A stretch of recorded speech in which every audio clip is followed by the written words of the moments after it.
10 Ken Forest Drive in Missouri City, Texas.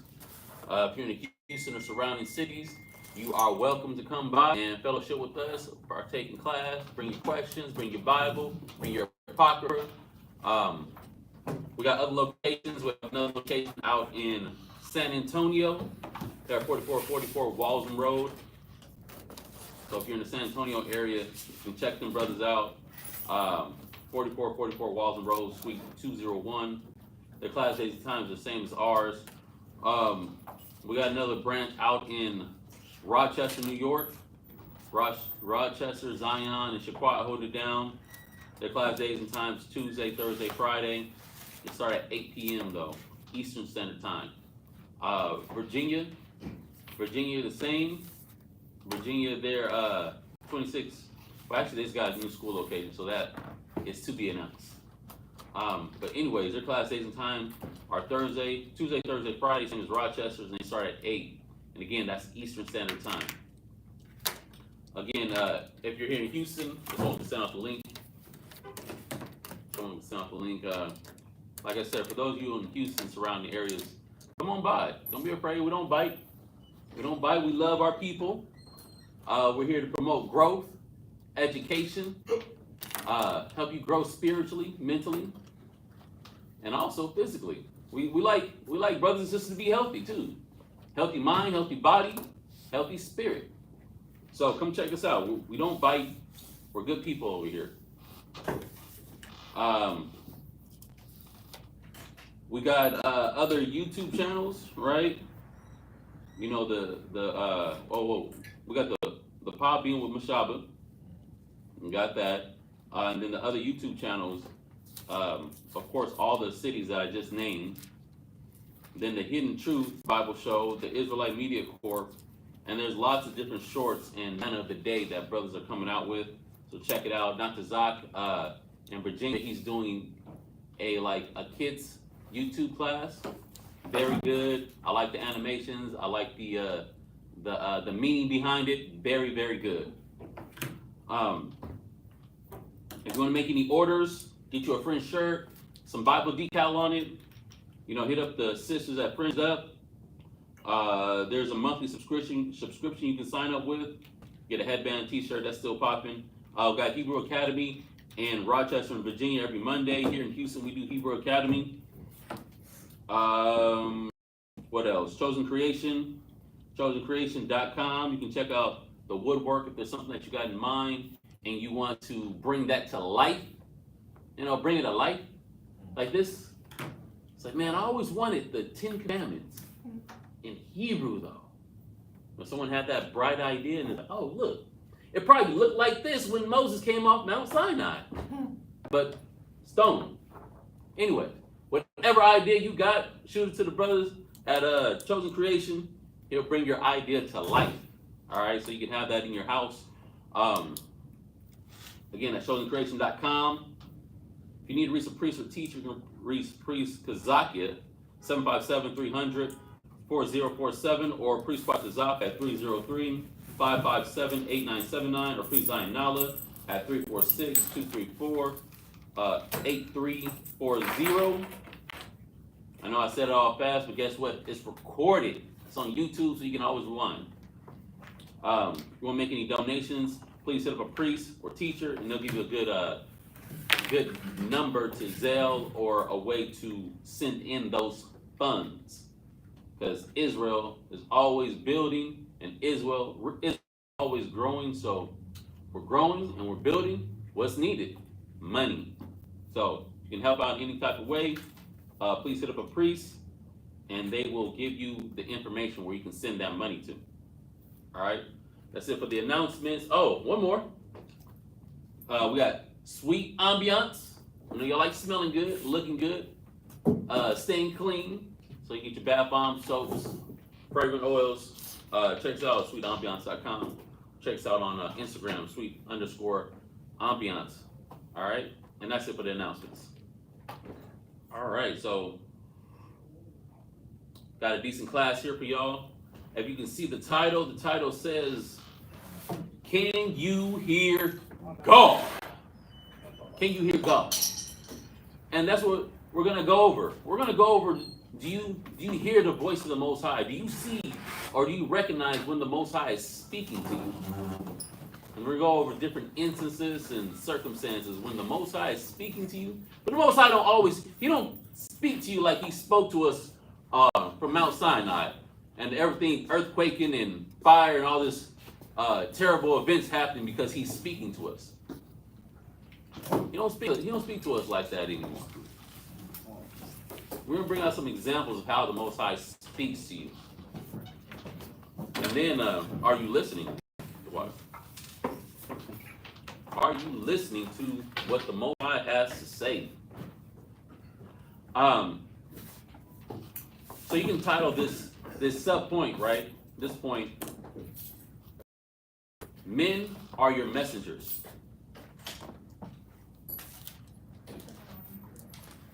Men are your messengers.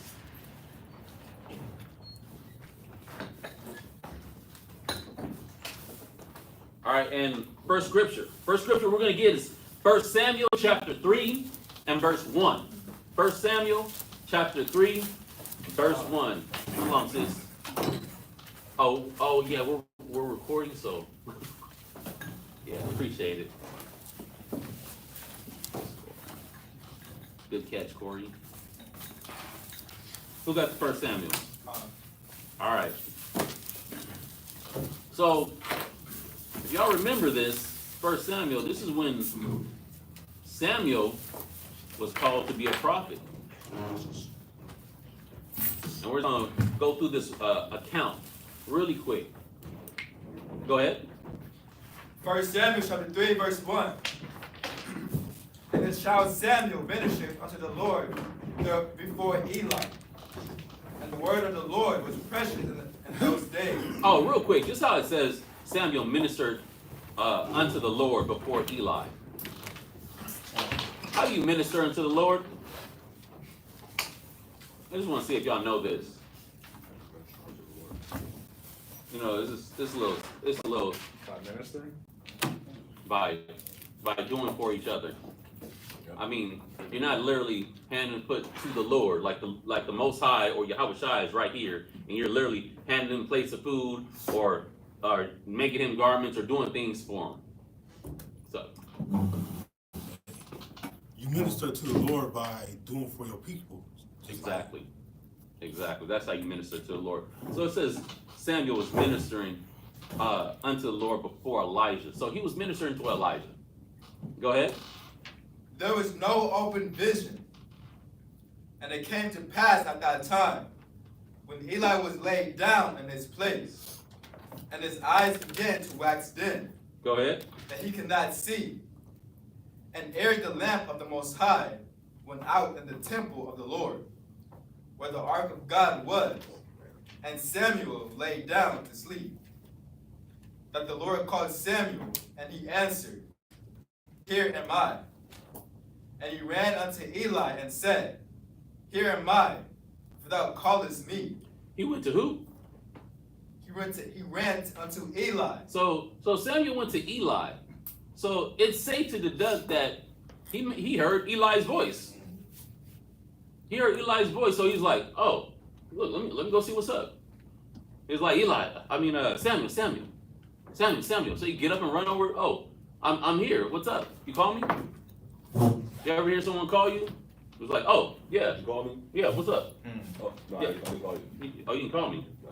Oh, shoot. No. Might be the Lord. Might be the Lord. Read on. And he ran unto Eli and said, Here am I, for thou callest me. And he said, I called not. Lie down again. And he went and lay down. Go. Verse 6. And the Lord called yet again, Samuel. And Samuel arose and went to Eli, and said, Here am I, for thou didst call me. And he answered, I called not. My son, lie down again. Okay, so this is the second time the Most High is calling Samuel. Because Samuel don't recognize that this is the Most High calling him.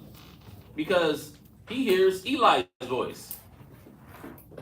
2 times. Go ahead. Verse 7.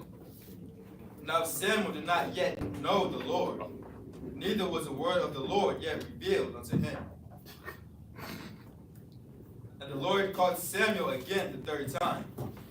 And he arose and went to Eli, and said, Here am I, for thou didst call me. And Eli perceived that the Lord had called the child. So Eli got it. Eli is like, oh, this child, he keeps hearing the voice of the Lord. The Most High is calling him. Well, oh, hold on. Let me give him some instructions of what to do when the Lord calls. Go ahead. Verse 9. Therefore Eli said unto Samuel, Go, lie down, and it shall be, if he call thee, that thou shalt say, Speak, Lord, for thy servant heareth. So Samuel went. Speak, Lord, for your servant here. But it came, that voice was coming in another voice. It was coming in Elijah's voice. Or Eli's voice, excuse me. It's coming in Eli's voice. So, but Eli gave him instructions like, no, that's not me, son. Look, that's the Lord calling you. Say, speak, Lord. I'm listening. I'm willing and I'm attentive to your voice. What verse you leave off at? Verse 9. I'm reading from the top. No. Read verse 10. Verse 10. And the Lord came and stood and called as at other times, Samuel, Samuel. Then Samuel answered, Speak, for thy servant heareth. So Samuel was ready. He was ready. He didn't recognize that it was the voice of the Lord. But once he got the understanding that it was the voice of the Lord, he was like, okay, Lord, I'm ready. Let's go. I'm willing to do what you have to say. I'm willing to perform what you tell me to perform. Give me Amos chapter 3, verse 7.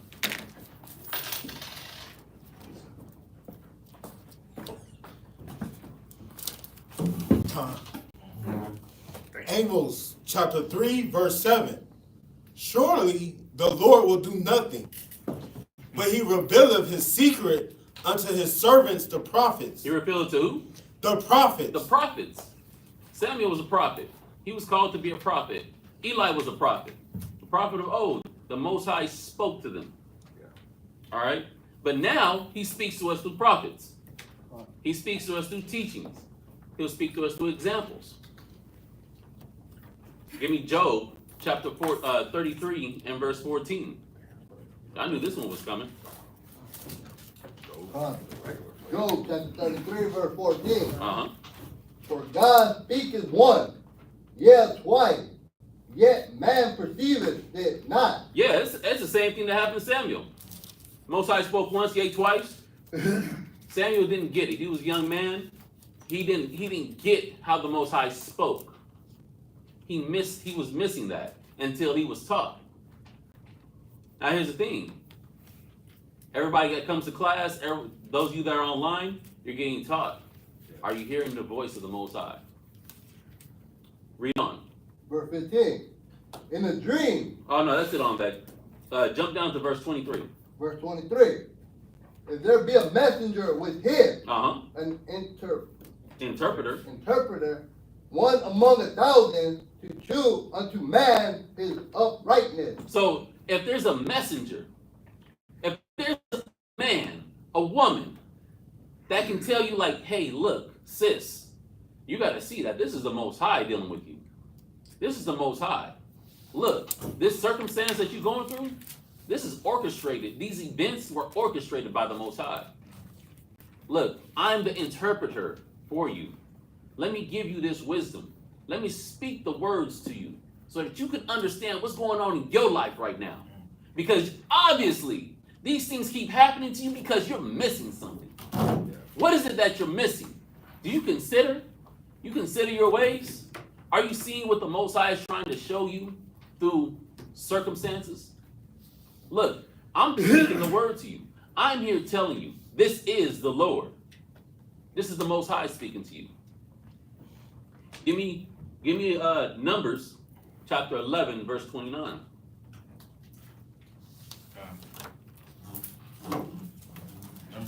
chapter 11 and verse 39.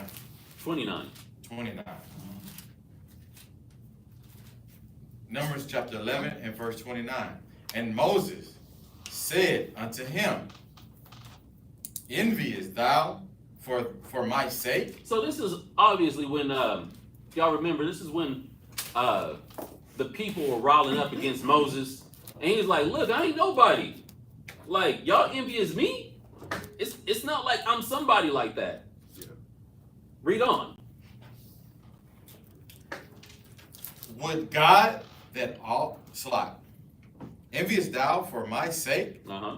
Would God that all the Lord's people were prophets, and that the Lord would put his spirit upon them? Yeah, so he's like, man, I wish that the Most High spoke to everybody the way he spoke to me. Would God that all Israel were prophets, and the spirit of the Most High was upon everybody. That's what the Most High would rather. Exactly. That's actually what the Most High would rather. But instead, you know, we have these middlemen. Yeah. We're just middlemen. Most High shows us something, reveals something to us in the spirit, and then we deal with it and we deliver the messages. But like I said, are you hearing what the Most High is saying? Are you gathering what the Most High is? Are you picking up what the Most High is dropping? Oh, someone was saying that in the mall. I like it. Give me Isaiah. Can I add one just? Oh, No, go ahead, Locker. Genesis 41 and 32 really quick. I mean, really quick. Because Shaddai seems upset. Come. So we just trying to make Genesis sure. 41 and verse 32. 41 and 32. Come. Go ahead.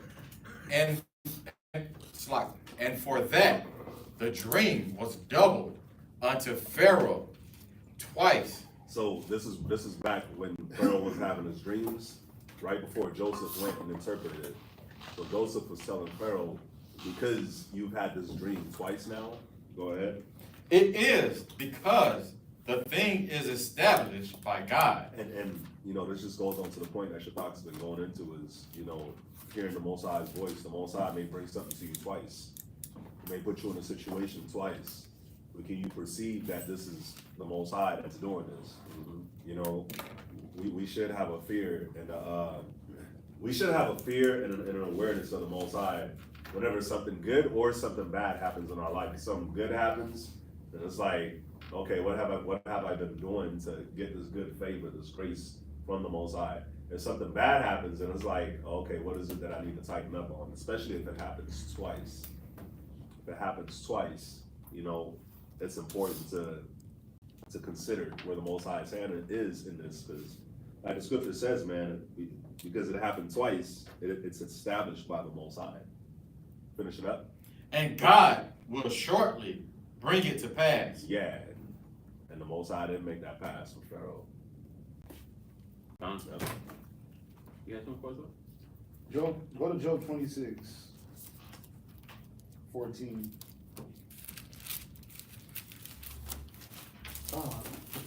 Job chapter 26, verse 14. Lo, these are part of his ways. Yeah, and you know, when you go through this chapter, it just goes through and shows you all the works of the Most High, right? But one of his ways, like he went over in that Job, is to pronounce things more than once to us. Go ahead. But how little a portion is heard of him. But that's the thing, like, how much are you really hearing? Yeah. Go ahead, read. But the thunder of his power, who can understand? Then how much of what you hear can you understand? Like, think about it. If you only hear 50% and you only digest in 25, where you really at? Go to Job. Go to 37, verse 5. Right? Not so much dealing with the voice, but the more the comprehension. Job 37, 37 and 5, yep. Job chapter 37, verse 5. God thundereth marvelously with his voice. Right? Great things does he, which we cannot comprehend. So with his voice and the things that he do, we don't comprehend it. Right? Most High speak once, yea twice, but man perceiveth it not. So the point is, you gotta ask yourself, really, how much are you really comprehending? Brothers could sit here and drop hours and hours and hours and hours and hours and YouTube and no, put it like this. We got class 4 days a week. Okay. See. Okay. There's 4 states to watch. What's 4 times 4? 16. 16 classes per week. And that's just class. Just think about it. That's just us. Okay. That's us, Rochester, VA, San Antonio. That's 16 classes a week. And just not like no Rudy Poo classes. Mhm. You know what I'm saying? Like, not just some old mediocre. So, I mean, think about it. If it's 16 classes a week, and you only catch, let's say you catch half those classes, that's 8. How much of that are you really digesting in a week? How much of those classes can you digest for real? That information, that wisdom. Then how much of it, once you digest it, how much of it makes you sick and throw up? Damn. And how much of it you actually apply? So I think it's a fair question. And then we can look at our development based on that, right? Because ain't that how you look at a child's development? When they take him into the doctor, they say, oh, he's on the growth chart. He's the 100th percentile. He got a big head and a big body. He's in the 10th percentile of his height and weight. He's in the 98%. He is in the 105th percentile. He's in the percentile of his own. It's a big boy. But what do they look at? His food intake. They're like, oh, he's eating. How many meals a day? How much sleep? Like, there's a reason if a person is intaking, you measure their growth off of what they're intaking. So if we measured our growth based off of what was put out there, that wouldn't be fair. Because everybody can't eat what's on the plate. Okay. Right? You know how kids are. You load their plate up and you're like, you gonna sit here and eat this till, I don't care if it get cold, they fall asleep in it. Then, wake up, food area. Right? My pops used to do that to me. I couldn't get up off that table until the food was done. You sit there for 8 hours at breakfast. Damn. I never had that problem. I had no problem. I didn't want to eat. I didn't want to eat what he was cooking. You know what I mean? Weird rice dishes with a bunch of corn in it, vegetables. I didn't want that. But the point is, we can't measure it off of what's being put out there. But you have to measure on how much you intake. And then what are you digesting and what are you applying? I mean, we get that? Yeah. Yeah, give me Isaiah. Isaiah chapter 30 and verse 20.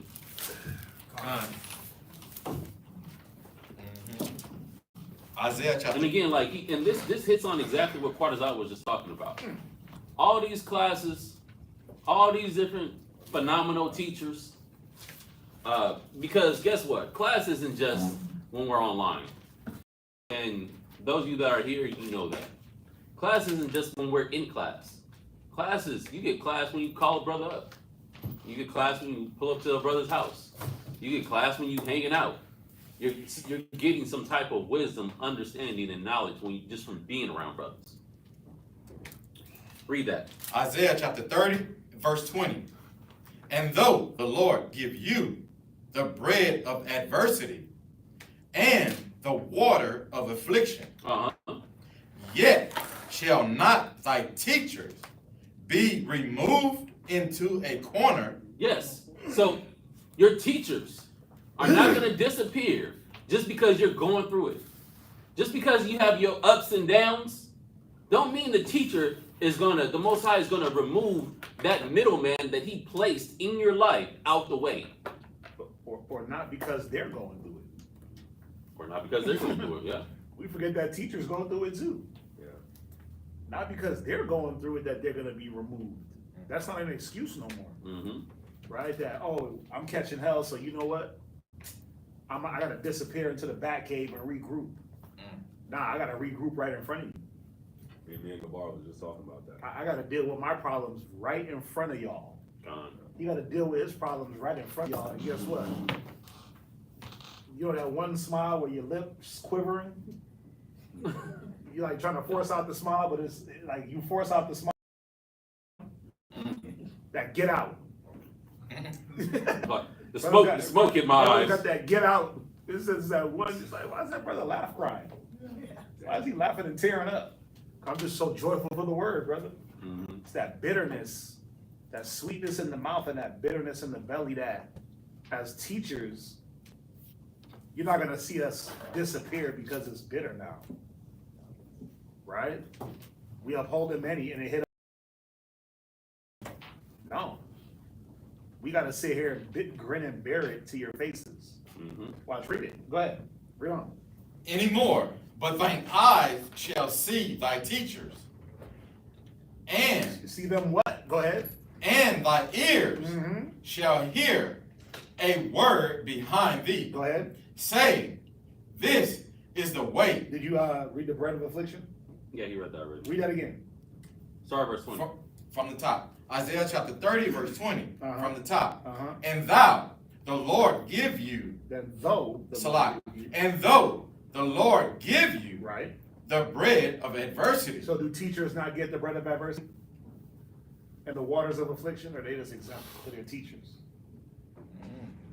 They get the higher level. They get the more. Right? But why do they get the more? Why? Because they got to go through it so that they can teach you how to come through it. Go through it so they can teach it. That's what makes them the teacher. They have to go through it so they can teach it and be the example of how. So that way, when they're saying behind you, go this way or go that way, they're just not pulling a damn rabbit out the hat. They're not doing like magic tricks. They're actually speaking from experience. Right. And that'd be the point. I think sometimes y'all forget. First of all, I think some of y'all forget that brother's been around for a long time doing this, right? Even though we might not be 50, 60, 70 years old, we've been around, like the majority of our lives been this, right? Been the Bible and dealing in this realm. So when we speak on something, it ain't because it's new to us. Ain't too many things new to me. Like, I'm not shocked and surprised over damn near anything. Right? I hear certain stuff and I'm just like, I mean, right? Certain things you hear, you just like, I wouldn't expect it from that brother or from that sister. But you're not shocked like it can't happen. You see what I'm saying? Because the majority of things that we hear today, guess when we heard them? We heard them in the beginning, years ago. Right? It's just things repeat themselves. Why you think I always make the joke? Me and Kazak make the joke. The next construct, the next matrix. If you watch that movie, you understand there was many matrices, and he was just in a matrix for his time. Mm-hmm. Right? Y'all are like the eighth construct of this matrix of Houston, where none of y'all were here 5 years ago. Think about that. You the longest one here, what? 5 years, 4 years? 5 years. 5 years. Okay, so you just got here 5 years ago. Now think about how many people you've seen in 5 years come through these doors. You've been through 3 schools, 3 school buildings, 3 locations, right? In 5 years. And a bunch of people in through between here, Virginia, and we didn't even have Rochester at that time. So you even came and we got another school. So think about it. When we say certain things, damn near everything, we're not speaking from to move the way we want you to move. Yeah, I rather go ahead. Like that counselor that counsels for his own benefit. We're Right. not counseling for our own benefit. Right, because I don't get nothing out of counseling you. Except for me wasting my time. I'll be straight up. That's what they be feeling like a lot of the time. Like, damn, I'm just gonna sit here 3 hours, waste my damn time. Why? Read on. Watch. This is why. Read. And the water of affliction, Go ahead. yet shall not thy teachers be removed Read on. into a corner anymore. Read on. But thine eyes shall see thy teachers, Because we there. Go ahead. and thy ears shall hear a word behind thee, This is where it feels like a waste. Read. saying, This is the way. Why you saying that to me, brother? Read it again. Saying, This is the way. Why you saying that? I don't get it. Con. You know that Con. Whatever you say. Read it again. Saying, This is the way. In your mind, you conjure up some little demon that tells you that brother don't know what the hell you got going on. He can't understand your plight. He don't know what you're dealing with. Right? But 1 Corinthians 10:13 says there's no temptation that's uncommon to man. That's the scripture. No. Right? Right? But there's no temptation that's uncommon. So what you're dealing with is not uncommon for us to hear. We know about all the lust demons. They don't get more lustier than P. Diddy. They don't get more lustier than that. And if you ain't on his level, what you got going on ain't nothing. And even his level ain't uncommon. Right?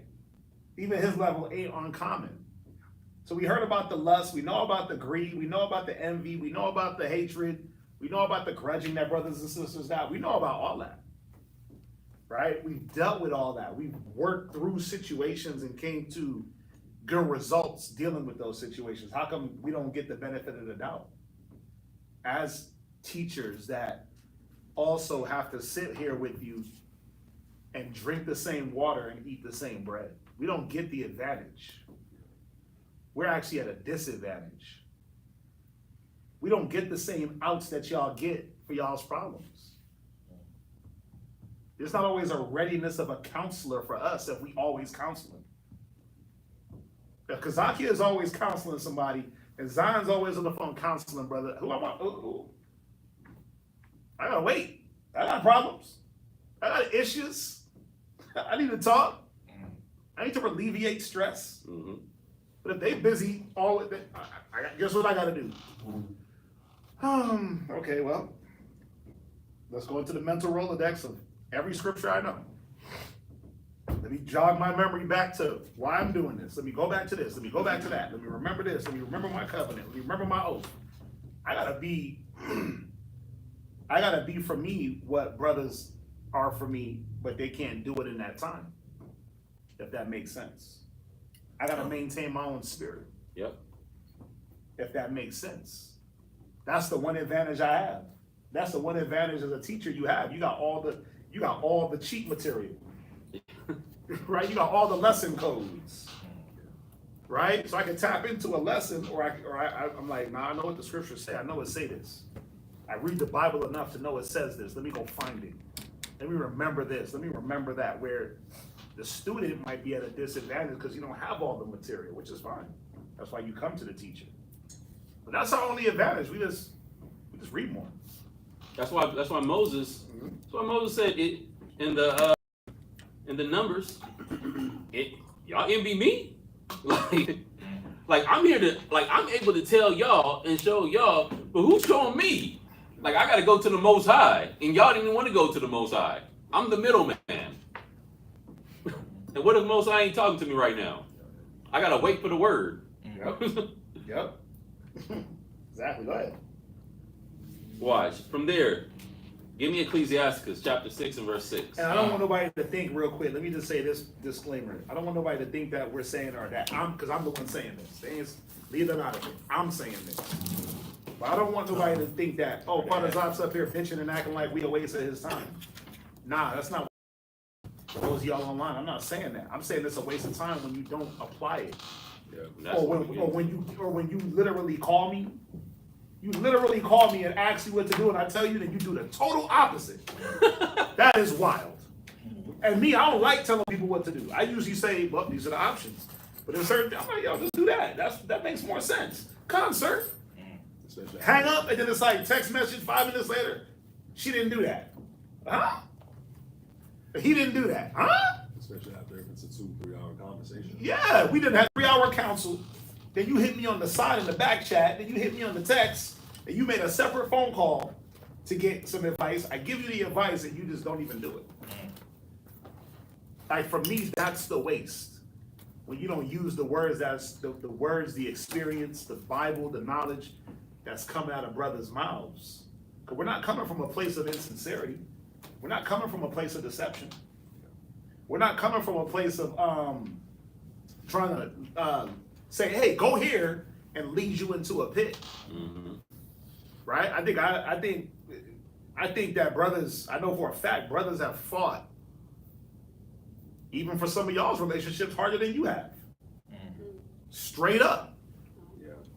We've came up and brainstormed and fought demons and slayed dragons trying to figure out, man, how do we get this brother to get on point with his rib? How do we get his rib to see what's up? Yeah. How do we get this family together? Because that'd be most of the councils. Yeah. Family, kids, family structure. I can honestly say we fought in certain situations harder than y'all have. So I know we ain't leading y'all astray with no type of counsel, no type of wisdom that we give. It's not for us, right? It's not for us, but it is for us in a way of if we're all together as a unit and everything's cohesive, working, that family unit, and then we come together. That's where you get the body. That's where you get the camp. That's where you get the school. So it is for us per se, but it ain't directly for me, right? I know how to destroy my house. I know how to build it, right? I know how to do either one. But a lot of us just know how to destroy, but do you know how to build? And so all we're trying to do is lead in that way. Don't disregard. Don't do, me and Kazaki was having a conversation about Jeroboam. Don't have the Jeroboam syndrome. When you go to the elders, ask them what you need to do. They tell you, and then you're like, I'll think about that. Wow. Let me go do something now. Ain't that what Jeroboam did? Hey, what do I do to get the people on my side? Oh, well, lighten their burdens and they'll serve you. It's Jeroboam. Rehoboam was Solomon's son, right? Rehoboam was Solomon. It's Rehoboam. He's right. Rehoboam? Which one? They both did it. Yeah, that's what I was saying. Yeah, they both went to that. They both took the counsel of the homies. Rehoboam went to his friend. Yeah, it was Rehoboam, right? Yeah. But they both did it. They both actually did the same thing, which is crazy. Rehoboam, Jeroboam. Right? But that's the point. It's a young person mentality. Where the word is being spoken and your excuse is like your excuse. And I'm sorry, I gotta say these things, but your excuse can't constantly be I don't get it. I don't understand. That's crazy. Because I feel like another thing that we do is we don't make it complex. We do like an ABC type of thing, where we're not moving to C until you understand A and B. Yeah. Right? Don't move from A until you get A. Can you tell me about A? What does A look like? Write A. Sound it out. Okay, he can write it. He can sound it out. He understands A is for apple, not for dog. Now let's move on. B. That's how I move. Right? Because it makes no sense to shove information down your throat and then all you're doing is going to regurgitate it and not grow off of any of it and then miss those good lessons that you need.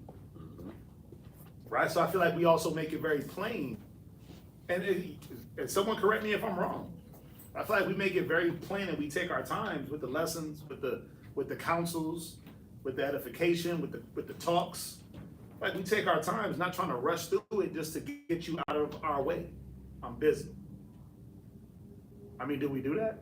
I get you like you're a burden and you're a chore. Are we trying to get you out the way? Let's see what they're saying online. I need to know.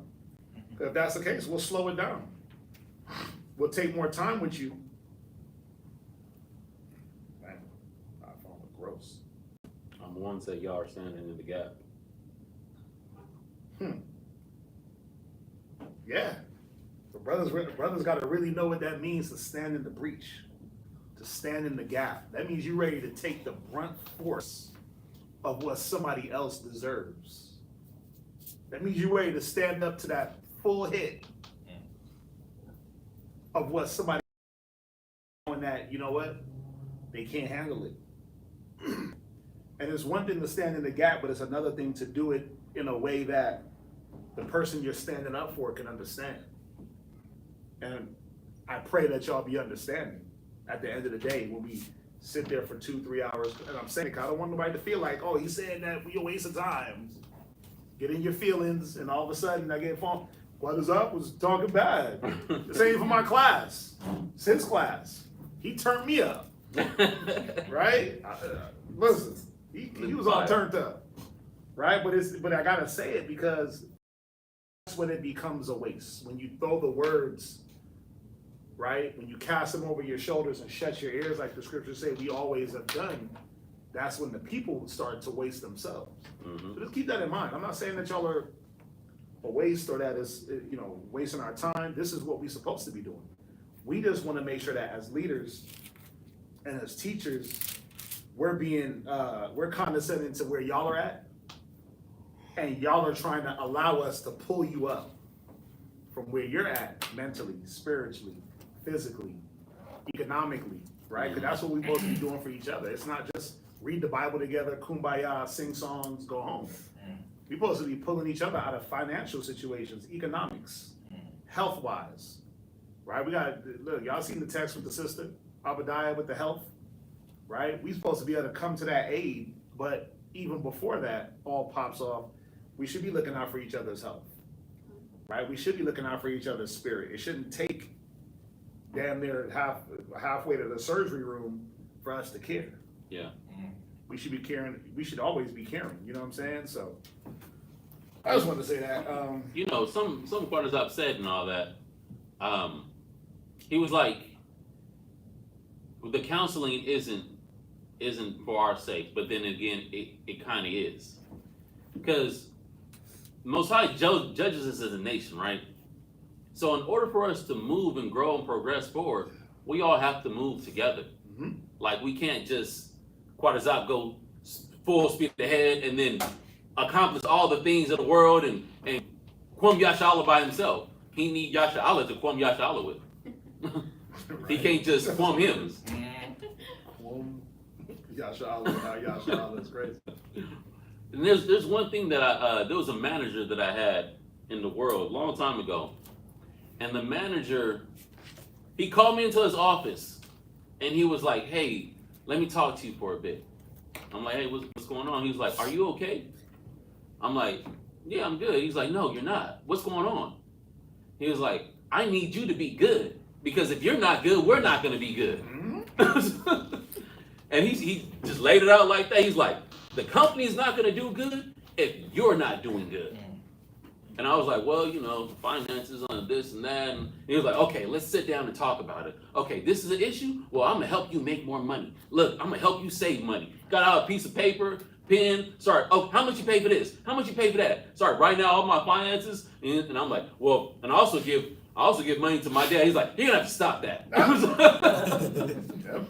And he's like, "Look, how much you spend on groceries?" I was like, "Maybe $300 a month." He was like, "What? You need to eat more. We're gonna up that number." And he's like, giving me a plan. He was like, "I need you to be good, because if you're not good, you're a part of the company. The company's not gonna be good. We're only as strong as our what?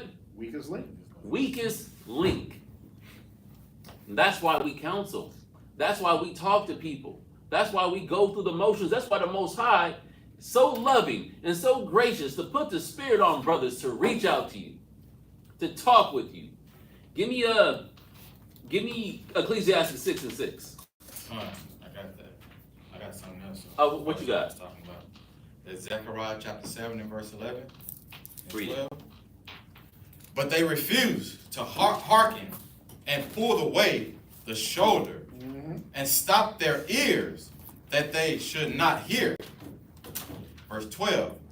Ye, they made their hearts as adamant stone. Right, because he that is often reproved his heart, he hardeneth his heart. And that's what it turns into. Right? It turns into this, like, we're chastising you, but we're not. We're just trying to guide.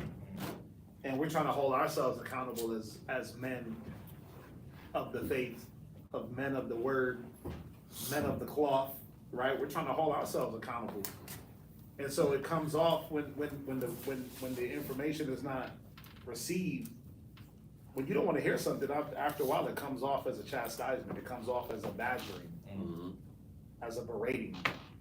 We don't want to be like that. Like, see, that's why I didn't want to talk. See, that's why I didn't say Right. anything. Exactly. I just kept to myself because I knew you was gonna say something like Right, this. yeah, I gotta be careful with the information I give you. It's like, why? So, that, okay, if you gotta be careful with what you tell me, that means that you don't want things fixed. Right. That means you wanna be able to vent, or you wanna be able to say something, and you don't want any real resolve. You just wanna be able to say stuff. That's what girlfriends is for. That's what girlfriends is for y'all to just talk, bounce ideas off each other with no real fix. But when you come into problem solvers, we're gonna try to give you advice. And if you keep coming, we're gonna keep giving. Thinking that what? You wanna hear it. But if it's in your spirit that you don't wanna hear it, it's gonna start to harden your heart. And it says, he that is often reproved hardeneth his heart. He stiffened up his neck. Go ahead. Lest they should hear the law and the words. Hear the what? The law. So when we say go here and there, what are we coming from? The law. When we give advice, what are we coming from? The law. When we give experience, what are we coming from? The law. Yeah, we coming from the oracles of God. The law, the living word. Thus saith the Most High. We're not coming from the book of Nigalations of the world. Nigalations 1:1. Quatazop 2:24. God. Shadak in the world. Volante. Part 2, book number 7, section 3, subsection 8. Wow. We ain't doing that. We coming from we coming from Exodus, Leviticus, Deuteronomy, Numbers, Genesis, right? Psalm. We going into those things and the prophets, obviously, but we going into the scriptures as a totality to deliver our message. And then what we'll do is we'll use our experience according to the scriptures, whether they be right or wrong, whether they be good or bad examples as far as the outcome, but we use them as a teaching tool to show a few things that we didn't always make the right decisions according to the scriptures, and that when we go against the scripture, that's the outcome. So if you continue to go against the scripture, there's going to be an outcome that's not desired. And that's all we're trying to do. Mm-hmm. There's no gain from this. God. Yo, we lose more. I hate to do this. I hate to sound like this. But we actually lose more doing it this way. Right? We lose more.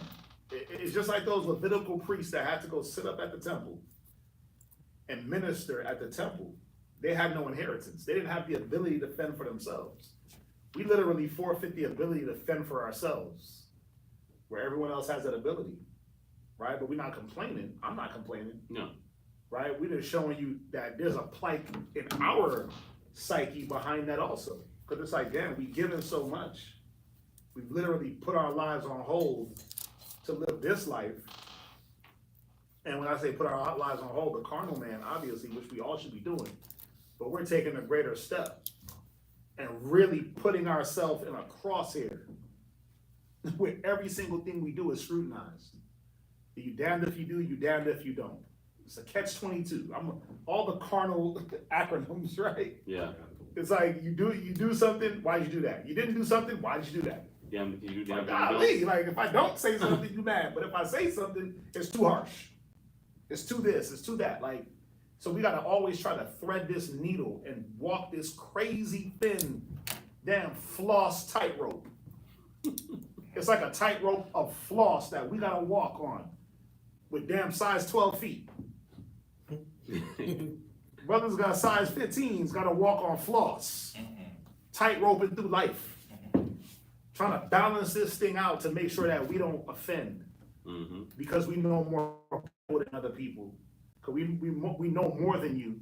So we don't want to offend you that way and treat you like you're less. Right? And hire ourselves and put ourselves on a pedestal. That's easy too.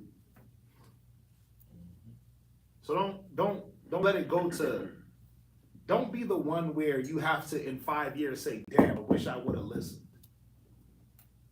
I wish I could have, should have, would have. Some of you online, maybe even in class, have said that. You heard the word, did opposite to what was the counsel. and you're like, dang, I should have. Damn, them brothers was right. It's always that. Damn, them brothers was right. Don't be that person. Mhm. Don't be them brothers was right 6 years later. Be, you know what? I'm gonna take heed to what the brothers are saying today. Yeah. I'm gonna let the word of the Most High be true today. I'm not gonna let the judgment of the Lord be true on me in 6 years. It's crazy. Why? When you can make the choice. You finished? Blah. Go ahead. And the words which the Lord of hosts hath sent in his spirit by the former prophets, therefore came a great wrath from the Lord of hosts. I mean, like I said, don't do the damn. They was right because you're getting judged. That's when Israel always want to think about themselves. If they bethink themselves in the land of their what? Captivity. You gotta wait for your problem to literally bring you into captivity before you say, you know what, damn, I gotta listen. You gotta be chained to your problem. Your problem gotta be beating your back into the white meat. Good. For you to be like, you know what, son, let me switch it up. It don't gotta be like that. Nope. That's a very obstinate heart. And some of us are like undercover, obstinate people. Stubborn. You're undercover with it though. Because you come around, you be around, you smile, you shalom. But down low in your spirit, you're rejecting the basics. Right? Go ahead. Where you at? Go. Sirach chapter 6 and verse 6. Now jump to verse 32. Verse 32. My son, if thou wilt, If you're willing, my son, my daughter, my brother, my sister, the husband, the wife, if you want to avoid further incidents in life and have a more straight, a more flat, a more secure way of living, read. thou shalt be taught, and if thou wilt apply thy mind, If you will apply your mind to what's being said, what's being brought out, if you apply your mind to the teachings, to the lessons of the scriptures, and then the plainness that your teacher is bringing it out to you, if you will apply your mind to that, go ahead, thou shalt be prudent. read. Oh, jump to verse 35. Verse 35. Be willing to hear every godly discourse. Don't be like, man, I heard this before. Well, think about it. Why are you hearing it again? If you heard it before, you're hearing it before because you're not doing it. You're not following the lessons. You're not following the counsel. You keep finding yourself in the same situations because you didn't listen the last time you were warned about the situation. If you'll listen, it said be willing to hear every godly discourse. Dang, I messed up. I didn't follow the counsel. I didn't listen. You know what? Let me apply my mind. Let me go ahead and listen. Let me get it again. Because guess what? You won't always get it again. Because there's gonna be a time, brothers is gonna be like, hands up. I don't know how many times I told her. But I told her, sir, I told her, sir, I told her. Deliver section 1 to 6. Look, sir, I told him.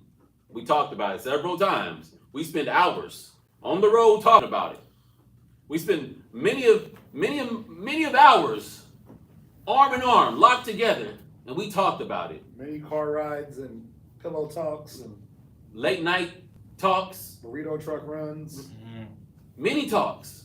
Mm-hmm. I said it. Grocery store run, run, this run. Let me run you over here. You purposely just making runs just to talk. Con. Wow. Uh-huh. And you might not always get it. There's gonna be a point to where you don't get it. Brother's gonna have to just pull back because you could only say it so many times in so many different ways. And it's like, dang, I don't know what else to say. I've said the same thing in multiple different types of ways. And he's still not getting it. She is still not getting it. Like, I mean, are you slow? Are you just slow? What is it? The scriptures ask that.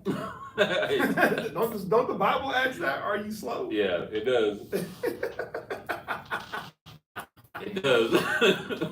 It's like, are you slow and void of understanding? I gotta find Like, where, yeah, the Bible. what's going on? Are you slow?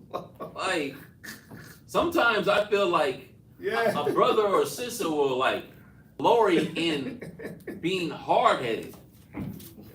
This is wherefore are you slow? Where's that? Let's get it. Ecclesiastes 51 and 24. I think this was Zion's scripture. Come on. Ecclesiastes chapter 51, verse 24. Nah, actually, How old were you at, Corey? Got it. Go to because you know what the funny part about this is? Right into Ecclesiastes 6 also. This Ecclesiastes 54 is another wisdom chapter, right? So read verse. What? Damn, man, it's all good, right? But let's just hit 23. Ecclesiastes chapter 51, verse 23. Come on, Draw near unto me, right? ye unlearned, Come on, and dwell in the house of learning. right? Dwell in the house of learning. A lot of the times you want to dwell in the house of foolery. You want to dwell in the house of TikTok and social media and not learning. I just want to chill. I don't want to learn nothing today. I try to learn something every day, something new. Try to put my brain on something biblically every day. John. Every day I try to look at a scripture and say, you know what, let me look at this. Make sure I understand what this is saying. Let me go into this one verse or this one word or this one passage or this one parable. Let me look at something that's in the Bible. Carnal and try to understand that. He said, go in the house of the learning. Come on. Wherefore are ye slow? That's why you slow though. Because you don't want to dwell in the house of the learning. You slow as hell. Some of us, yes, we do have to acknowledge there are learning curves, there are language barriers, there are Yes. people learn different ways. Some people got to touch things, some people got to feel things, see things, right? Oratory, visual, hands-on Yeah. type of learning. But you shouldn't be hands-on to where the Most High is putting his hands on you. You got to get hands on. Yeah, I'm a hands-on learner, but it says it's a fearful thing to fall into the hands of the Lord, of the living power. So you shouldn't start learning when the Most High starts putting his hands on you. That's not where you want to learn at. Right? So he said, dwell in the house of the learning. So now it's not, well, I only learn this way. No, we should be learning in many different ways. One of the best ways is to learn from what the person sitting next to you in their example. They've been What through they it. go through. Yeah. And that's a very, very bad thing to ignore.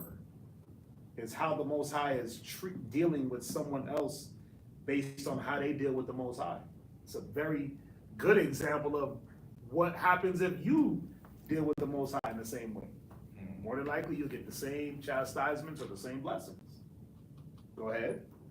And what say ye of these things? Yeah, what do you got to say for your slowness? That's the what can you say? Well, you go say, you know what, it's my fault because I ignored when the wisdom came.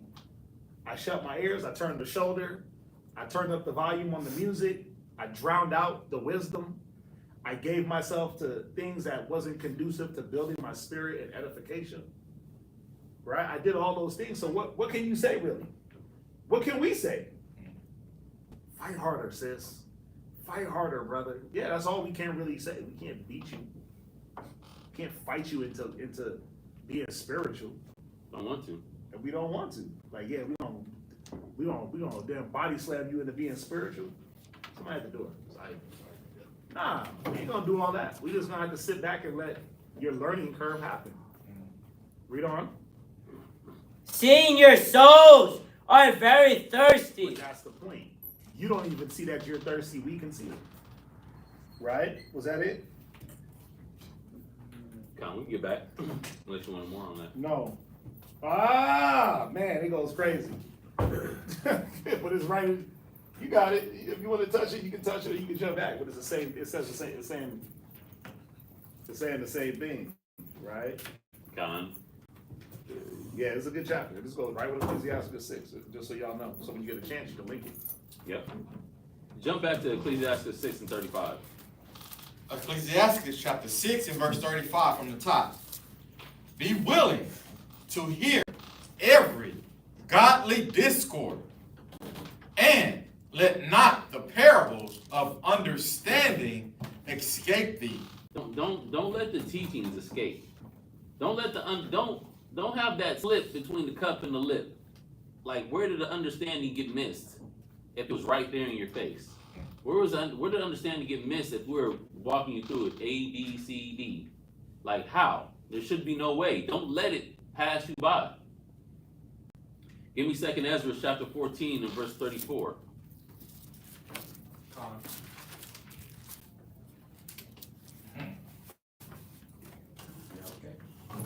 Second Ezra 15 what?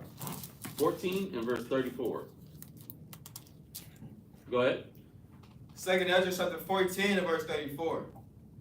Therefore, if so be ye, it's like, therefore, if so be that ye will subdue your own understanding. Do what?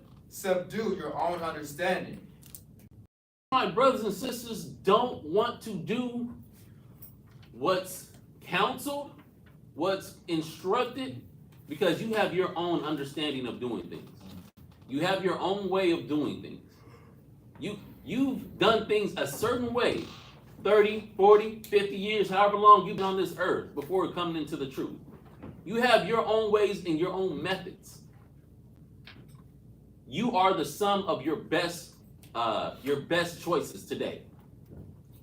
All the things that, man, I wish I didn't have to go. I wish that didn't happen to me. Oh, things could have been different. Oh, now I'm in baby mama drama. Oh, I got kids all over the place. Oh, man, house out of order. Oh, the rib I got, she's a dragon. All because of your choices up to thus far. Yep. And then when you get the counsel to do something different, right? Hey, sis, look, in these type of situations, you should move like this. It's going to be beneficial for you and everyone else around you. I'm doing my Trump.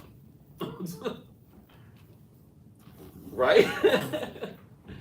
It's going to be beneficial. But what happens? You have your own way of understanding. You got to shut that down. You got to shut your own mind down. You got to empty your cup. I'm not going to I want to upside down my cup because I got water in here, but you your cup to be filled with something else. Just like coming into the truth. It's like what? Everybody believed that, the Immaculate Conception. Everybody knew the Immaculate Conception. Everybody believed coming from church was Jesus, the Holy Spirit and God is the same person. And Jesus is a ventriloquist. Everybody was believing that. Oh, the law was done away with. I was believing that. You had to empty all of that out your mind. Easter, New Year's, Mother's Day. You know how many women I've seen with Israelite names? Your pa Ben Yehuda. Doing Mother's Day? Yeah. You know how many self-professed Israelites I got on social media that's talking about Mother's Day? Like that's an Israelite thing? Like it's not pagan? Right. It's crazy. You know how many brothers with Hebrew names?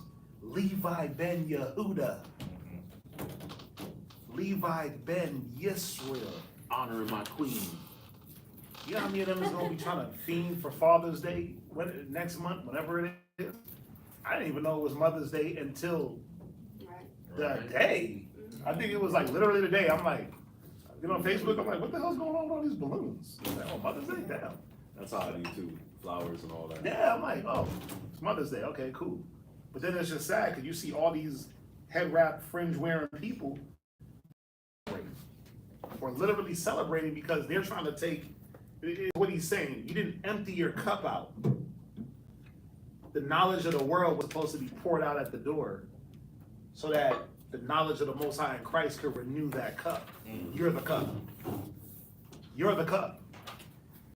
Supposed to be renewed in the knowledge of Christ, but instead of going through that renewing and washing, you decided that you wanted to hold on to a certain piece of that knowledge. I don't see nothing wrong with it. Or I don't see a problem with it. But who told you that? And how come you didn't allow yourself to get renewed? And that, a lot of the times, that's part of the problem where we're trying to mix wisdoms. You're trying to make the wisdom of the world fit into your narrative of how the Bible is supposed to read. That don't work. That don't work. And that's where Israelites, if old wine, if new wine make old bottles bust, imagine what that do. That's a metaphor for you. You're the wine bottle, and that new information is going into you, and you haven't cleaned up. Those two things mix. You're literally, internal combustion is happening with information. Well, I learned this, but the brothers are saying this. I want to do this, but the Bible they're saying is saying this. But I feel like this, but what about this? And then so you got this internal struggle that brothers and sisters be going through, and you can see it. You can literally watch them in class doing this. It's like, wait, you good? You watching a tennis match?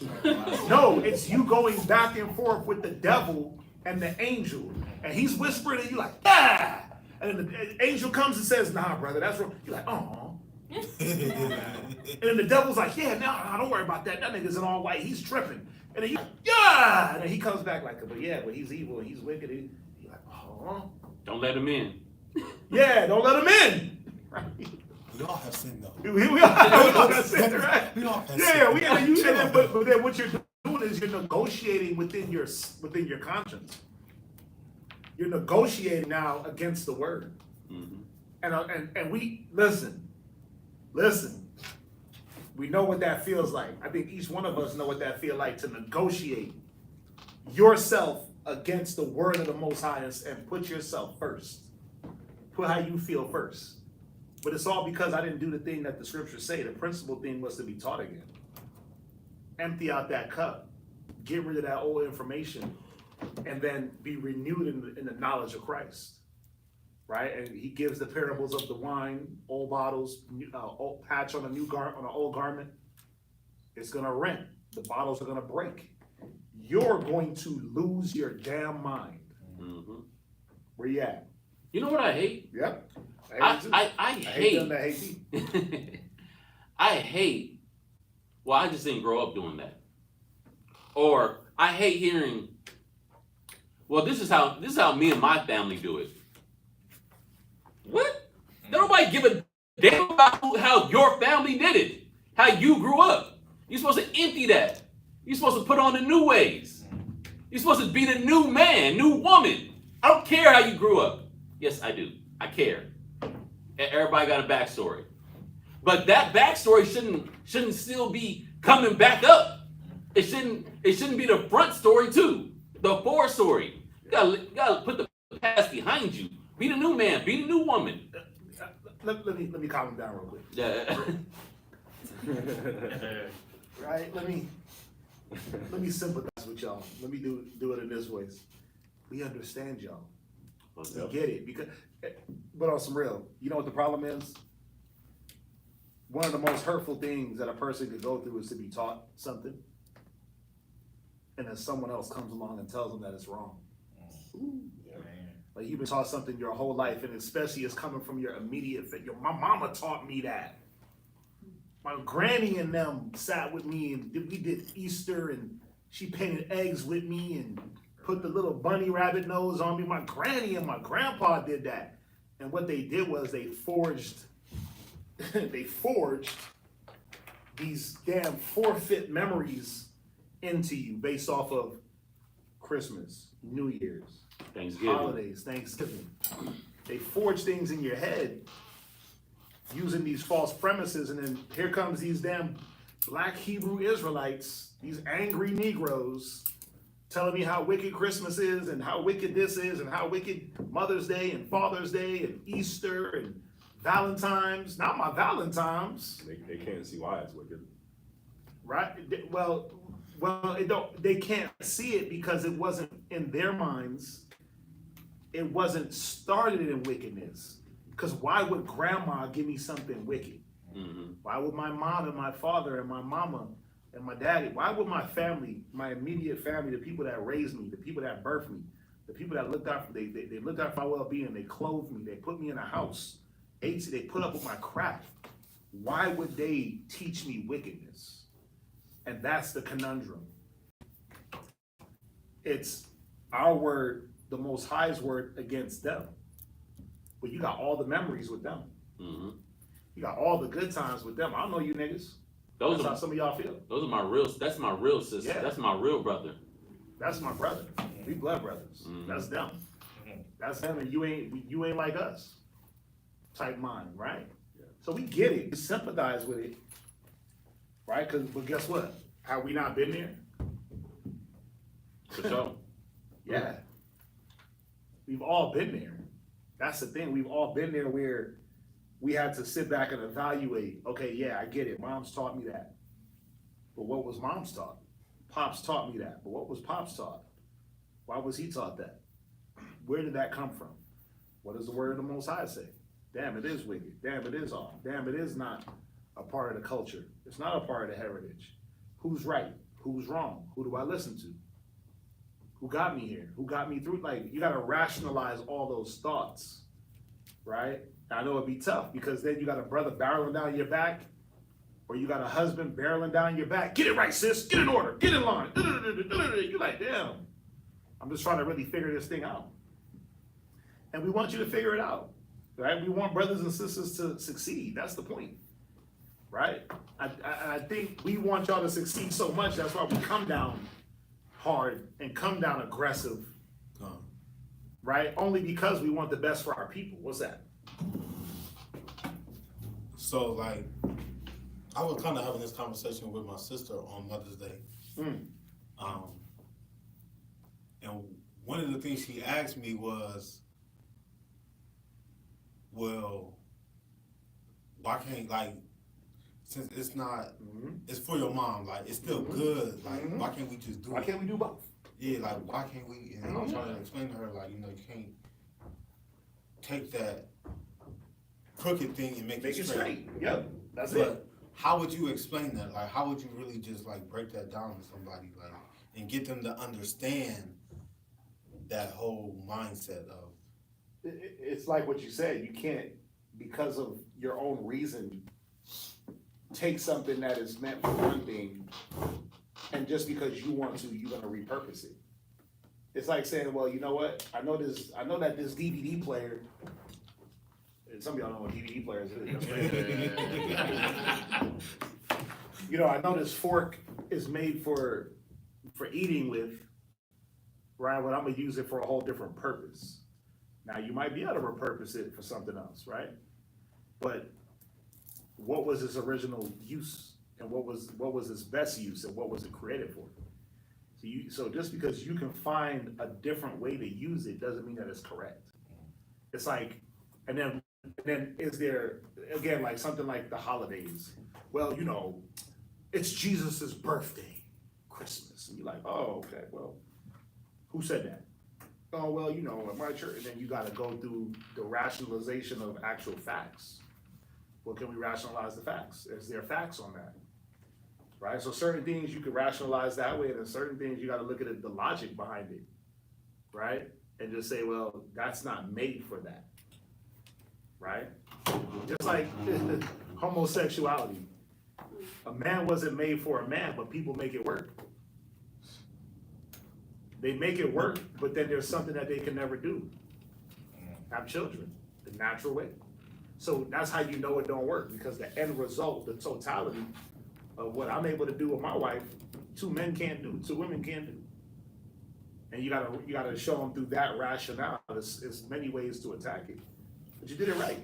You can't change it from what it is because you want to. You know what I mean? And then what does the Most High say about it? You believe in God? I mean, there's many ways to have that conversation. It's just, I would base it more on their answer, on the way they're coming, and then I go that way. So how she is, however she's coming, then you attack it that way, you know. Go on the defense, let her be on the offense, and just be on defense. Where we at, Bryce? 2nd Ezra chapter 14 and verse 34. Go ahead. Therefore, if so be that ye will subdue your own understanding Read. and reform your hearts, ye shall be kept alive, and after death ye shall obtain mercy. And that's all we're trying to do. That's all the Most High wants for the people. The Most High wants you to live. He wants you to have that expected end. He wants good for you, not evil. Right? Give me Ecclesiastes chapter 6 and verse 20. Con. And then when it gets to that point to where, you don't subdue your own understanding. No matter how much a brother is telling you, no matter how much your husband is telling you about a certain thing and giving you these nice, calm talks or counsels, or a sister giving you counsel, trying to help you understand and bring you along. Maybe we're talking too fast. Maybe I'm going too hard. Let's lighten it up. Let me give different examples. Then it starts to get to this point to where a person gets tired of hearing it. I'm tired. Like, I already know what you're going to say. I already know what you're going to say. I heard that before. Read.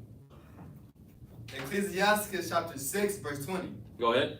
She is very unpleasant to the unlearned. I know already, but you're unlearned. You say you know, but you don't really know. Your actions show different. You don't know. We're trying to help you know. It says this wisdom, this knowledge, this understanding, the truth is unpleasant to the unlearned. Read on. He that is without understanding will not remain with her. Go ahead. She will love him as a mighty stone of trial, and he will cast her from him ere it be long. You know what that means? You're gonna cast it from you. You're gonna throw up your hand and say, you're done. Put me back into the matrix. Ignorance is bliss. I'd rather just not know. I felt like I was happier before in the world. And now you checking me on every little thing that I do. I can't just be me. It's not the purpose to just be you. Because the you that you were in the world is what's bringing you death. Bro, sit that to the side. Stop being rebellious. Stop being stiff-necked. Israel, listen to what the word of the Most High has to say to you. The Most High has been trying to talk to you day in and day out. When are you going to hear? Most High speak once, yea, twice. When are you going to perceive? Give me 1 Samuel chapter 15 and verse 23. Con. 1 Samuel chapter 15 and verse 23. Go ahead. For rebellion is as the sin of witchcraft. You're bewitched. You're bewitched by your past life. You're bewitched by your past experiences. And now you just want to take the same things that's been wrong about you and propel it forward. Instead of saying, oh, you know what? That's what's wrong with me. Let me put that off. Oh, isolation. Oh, when I'm upset, I don't need to talk about it. Or when I'm down bad, I just need to isolate. I need to separate myself. What good are you doing? All you're doing is suppressing the problem. So when the next problem comes up, all the old stuff come back up with it. That's all you're doing. You bewitch yourself. Rebellion is as a sin of witchcraft. Read on. And stubbornness is as iniquity and idolatry. Stubborn. You are being so very stubborn. It's idolatry. You hold that stubbornness in high esteem. You look up to this stubbornness as a badge of honor. Like you run around it with it like it's a flag. Like you represent your country. Stubbornness, idolatry. Read on. Because thou hast rejected the word of the Lord. He shall also reject thee from being king. And of course, we know this was to Saul. This is what happened when Samuel was talking with Saul. And that's when he was rejected as being king. Because he didn't want to listen. He didn't want to do. He didn't want to listen and do. He heard the word, but he held on to his stubbornness. Give me Ecclesiastes 3:26. Ecclesiastes chapter 3 and verse 26. A stubborn heart shall fare evil at the last. Your chart, your course that you're on, when a brother, a sister, when someone is coming to you with the wisdom, this is your chart. You're going this way. Hey, at the end of this road that you're on, you're going to end up somewhere you really don't want to be, sis. Let me help you course correct. Let me help change this outcome that you're running towards full speed. We don't even have to turn it that much, just a little bit of turn. You're gonna miss it. You're not gonna hit that same end. We're trying to get you on that road of life. It says a stubborn heart shall fare evil at the last. Read on. And he that loveth danger shall perish therein. You gonna die in the way that you choose to do things. What's up, Bob? You know them movies where like the asteroids coming to hit the Earth and everybody's like coming together to like redirect the asteroid so it doesn't kill everybody and their mama? Con. Is that what y'all be doing? That's exactly. But you know what? Brothers and sisters love the asteroid. It was like, oh, it's so big and beautiful in the sky. It's like a twinkle, twinkle, little star. I wonder what you are. I just wanted to get closer so I can see it better. Oh, it's about to hit me? Oh, now I need to try to do something. Sorry, too late. Too late. We tried to warn you, it was coming. Just like in that movie, not Get Out, but that Obama movie. Oh, ship was coming. Yeah, and the ship was coming. Left Behind. Leave the world behind. Yeah, the ship is coming. Everybody see that this big ship is heading towards the beach. It's like it's straight towards the beach. It's usually when you look at those big ships in the distance, they're parallel to the beach. They don't come straight at the beach. Right. Oh, that's true. And nobody said anything. Yeah, they're like, oh, do sunscreen, play with the kids. Oh, look at that big ship. Head right towards us. Oh, yeah, cool. Oh, it's getting closer. Look at it. It's a really big one. Oh, now it's getting ready to hit and come on shore. Now we need to start running and doing something about it. No, that should have been, something's wrong here. Something looks off. But that's what leadership tries to see for y'all. Husbands try to see it for their wives. A good wife tries to see it for her husband. Right. A brother tries to see it for another brother. Sisters try to see it for other sisters. Hey sis, the way you moving, that's not so tawab. You need to switch this up. But who's gonna have compassion on that person to say, hey, let me talk to her. Let me talk to him and show him the way that he's moving or the route, the course that he's on is going to end in destruction. You gotta stop loving that danger. Read verse 27. Verse 27. An obstinate heart shall be laden with sorrow. That obstinate heart, that hard-headedness, you gonna catch sorrow after sorrow after sorrow because you refuse to listen. You refuse to obey the voice of the Lord. Am I saying that Lakarab is the Most High, or Quatazak is the Most High, or I am the Most High? La'ah, by no stretch of the means am I saying that. But I'm saying we speak the words of the Most High. We're bringing the wisdom to you because we see brothers and sisters on a path of destruction. And we're like, hey, if we can just kind of tweak this a little bit this way, they'll be better off for it. But no. Sisters like to just, hey, let's crash. Let's crash out. That's the thing, right? Crash out. Right. I want to crash out. And then other sisters just want to crash. Literally. gotta take heed to the wisdom. You gotta take heed to the advice. Don't do what the scripture is saying here. Read on. And the wicked man shall heap sin upon sin. Don't pile your sins on top of one another. It's like, man, you make one mistake, don't keep doing the same mistake. Open your eyes, look around. Look, I'm telling you, look around. I'm telling you, hey, you got something in the way. You should move. If you're smart. If you're smart, it's like a boxer in the ring. It's like, man, you keep getting hit with that jab. Put your hands up. Keep your hands up. Oh, I should keep my hands up, Con.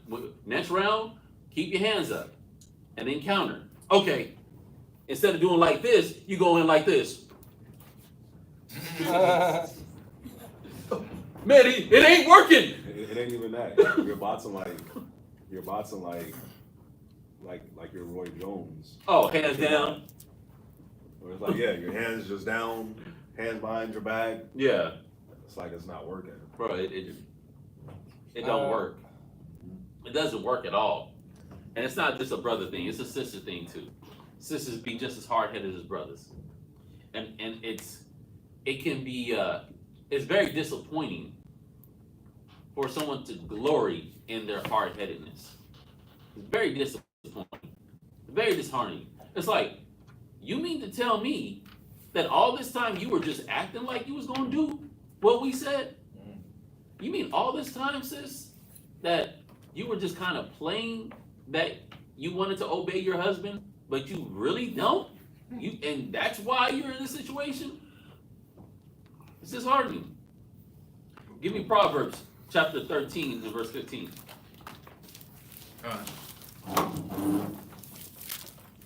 Proverbs chapter 13 and verse 15.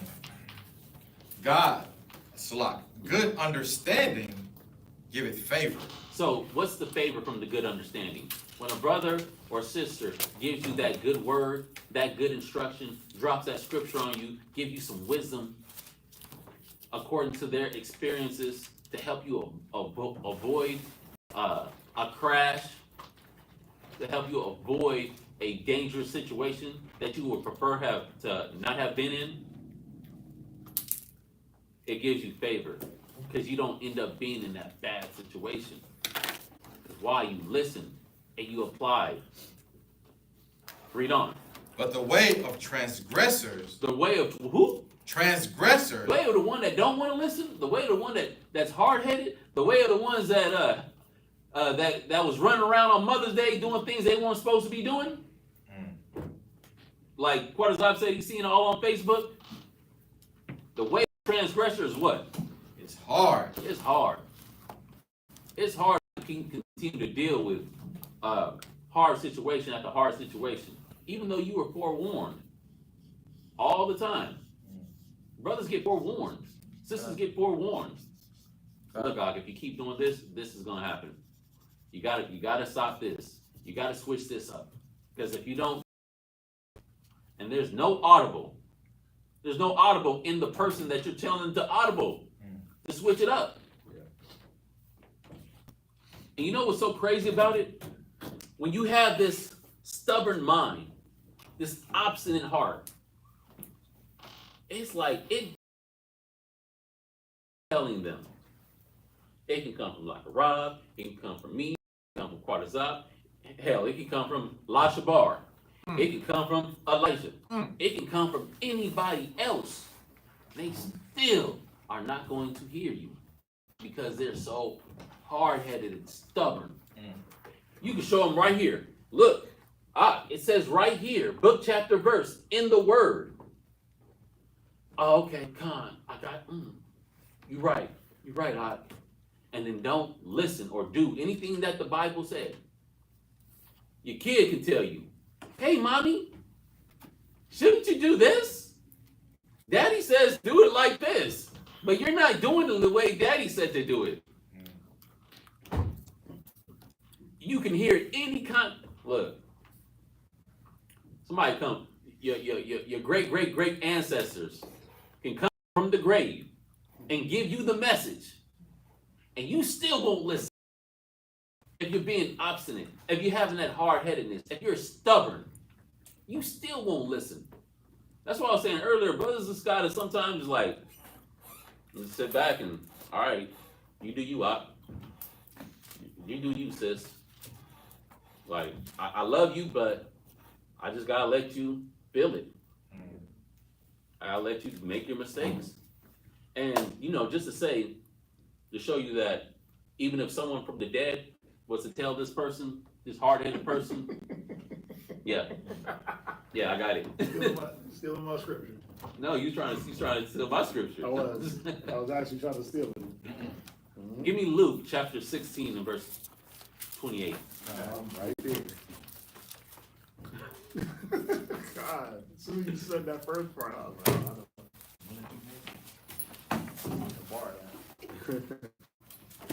Go ahead. The book of Luke, chapter 16, verse 28. For I have 5 brethren. Now, so this is the whole backstory. I didn't want to go through the whole parable. I just want to get more to the point. This is just Yahushua, he's telling us about Lazarus and the rich man, right? Yeah. And the rich man had all his goods, died. Lazarus was poor. Said the dog licked his wounds and all that type of stuff. Lazarus went to Abraham's bosom, the rich man went to hell. Okay? And the rich man's like, Father Abraham, look, I got brothers. Go warn them. Go warn my niggas. Go warn them. I don't want my peoples. Go warn them. I don't want them to end up being in the place that I'm in right now. And he's like, Abraham was like, okay, I got something for you. Read. That he may testify unto them, lest they also come into this place of torment. Go ahead. Abraham saith unto him, they have Moses and the prophets. So you know who Moses, what he's saying they had? They had the Bible. That was the Bible. They had this right here. They had Moses and the prophets. Okay? Or what people would consider the Old Testament. That's what they had. They had the law. They had the law. Read on. Let them hear them. Hear what the Bible say. Hear what the law says. Let them go according to that. Read on.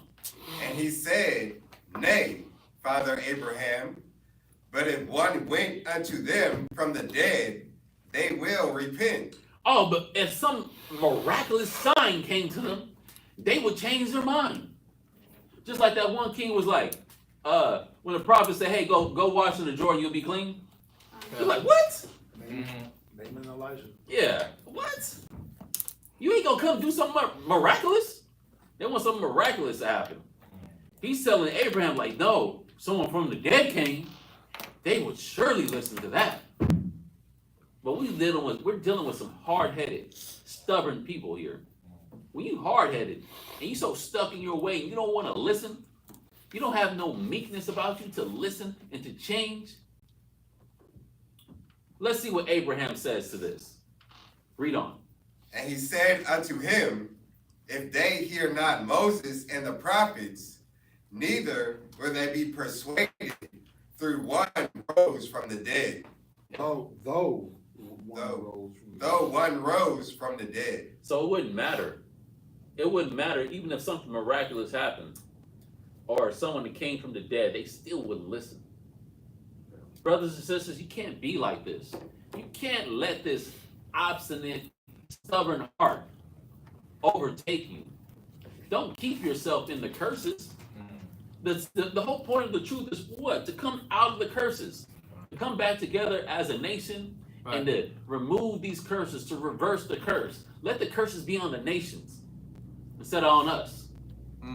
But no, our people are so hard-headed. Right. That's why so many of us are gonna die.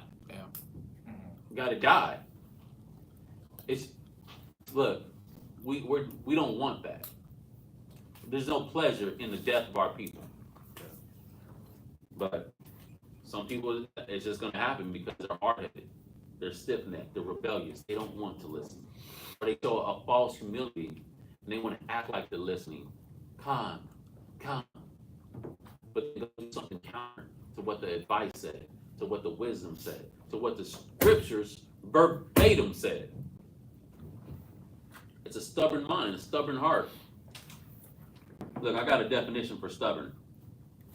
It says stubborn, having or showing dogged determination not to change one's attitude or position on something, especially in spite of good argument and reasons to do so. But deal with that dogged determination though, before you even think about a dog and his determination. Mm-hmm. Just think about it. Anybody ever had pets? A dog? Oh, some brothers got, yeah, right. Some brothers got brand new puppies. Somebody got a brand new puppy. Oh yeah, Corey. Brothers got brand new puppies, right? A couple of cats. What's his name? Fido? Fido is crazy. Right? But just think about their determination. Think about their determination when you're trying to train them against their natural instinct. You ain't gonna pee on the couch. And they like, nah, nigga. Listen on this couch. Listen on this couch. You're not gonna use the bathroom in the house. Yeah, not when you ain't looking. Or not when you looking, but when you ain't looking. You ain't gonna chew these shoes. Yeah, I won't do it when you around, but when you ain't looking, I'm gonna chew these shoes again. Right? Think about how much goes into training up a dog to break him from his habits, to break him from his stubbornness and dogged determination. Right, you get the shock collar. Take it off though. Take it, let the battery run out. Ain't nothing happening. You just pooping everywhere. Right? But just think about it. A dogged determination. A dog will dig the ground up to search for a bone and to search for things and bury, like, they have a determination about them that is hard to break, right? And so it's articulating that towards us and being stubborn, because sometimes that's how our stubbornness comes off. It's dogged, it's aggressive, right? It'll snip at you, right? It's snarling type of stubbornness. Just think about a dog that has a food aggression. Mm-hmm. You trying to break him out that food aggression and you put your hand by that bowl, good luck. That's why they always use fake hands when they try to train a dog with the food aggression. Because he don't hit that hand so hard, right? Because he don't want that hand to touch his food, but you gotta break him, right? But it's a dogged aggression. It's a dogged, snarling, growling, I'll bite you if you come too close type of stubbornness, right? What else is that definition? I like it. It said, showing dogged determination not to change one's attitude or position on something Despite logic or reasoning, in spite of good arguments or good reason to do so. The Bible is great reason and great argument. But sometimes we have a dogged determination against the wisdom of the Bible. Kind. It's a psychological disorder.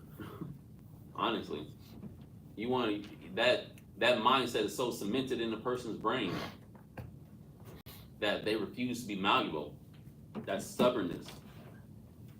Like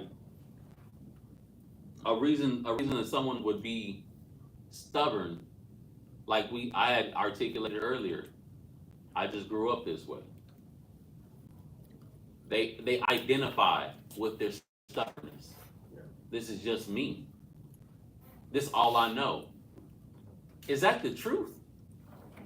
Is that really true? That's all you know. Because if you came to the truth, if you're in the Bible now, right? That's definitely a lie.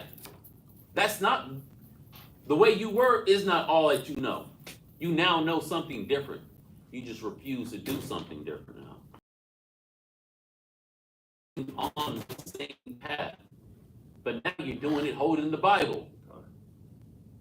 And then you go out and do it and make all Israel look bad. Because you're still doing the old man stuff. the old woman stuff. But doing it wearing fringes now and a head wrap.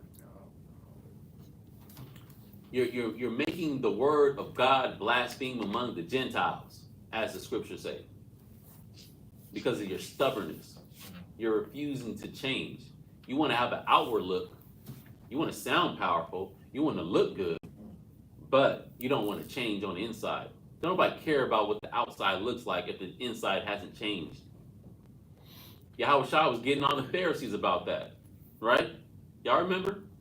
He said, y'all are like white sepulchres. Pure, look clean and dope on the outside. You ever see like a dope grave? It's like a dope casket. Got spinners on it and hydraulics. But inside is full of dead men bones. You know, it don't matter how good that casket look. Inside is a dead man. Right. You can look good on the outside, but if you ain't doing something on the inside, if the inside ain't alive, then the outside don't matter. Give me Proverbs, chapter 1 and verse 30. Proverbs chapter 1, verse 30.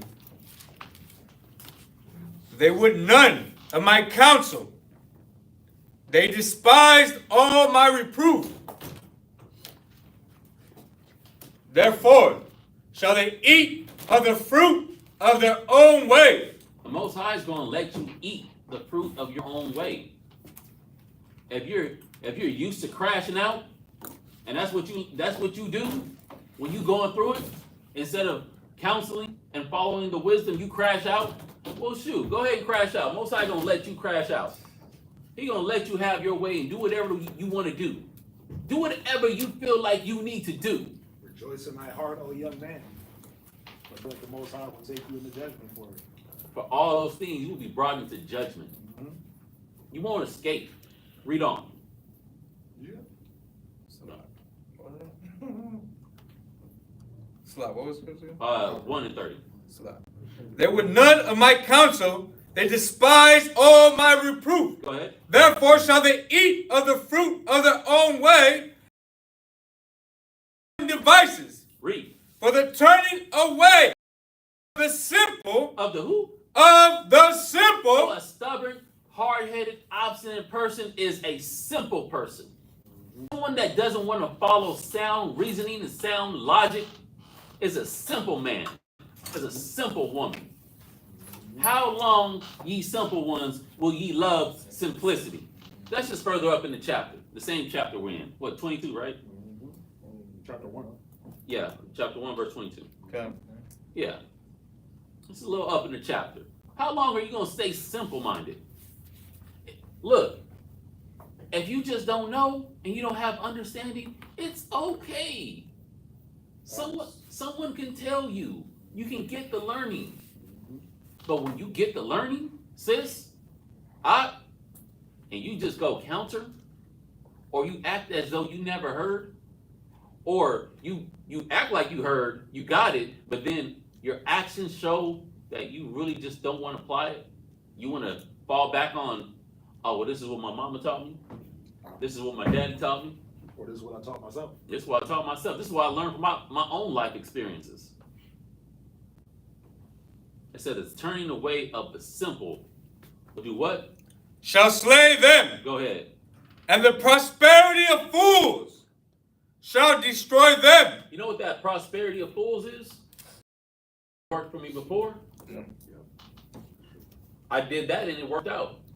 I isolated and suppressed those feelings and those thoughts. And I was better for it. I got lucky doing things the wrong way. Right. It's the worst thing that can happen to a man. It's the worst thing that can happen to a woman.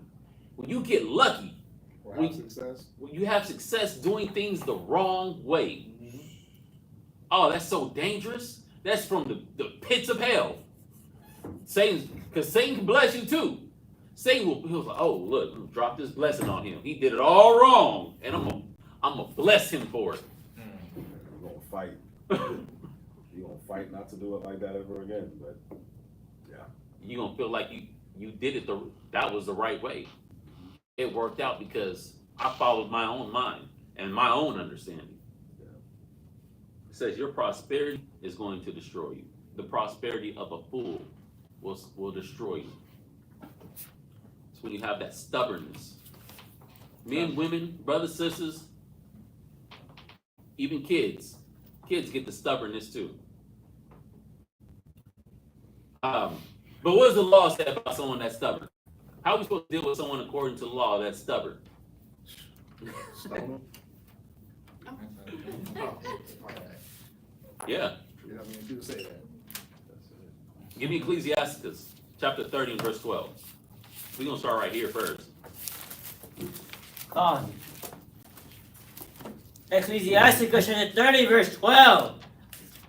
Bow down his neck while he is young, and beat him on the side. Bow down his head and beat him on them sides. Come on. Help get this little nigglet in line. Get him some understanding. Get her some understanding. While they're young. While they're still coming up. Before things get cemented into their brain. Read on.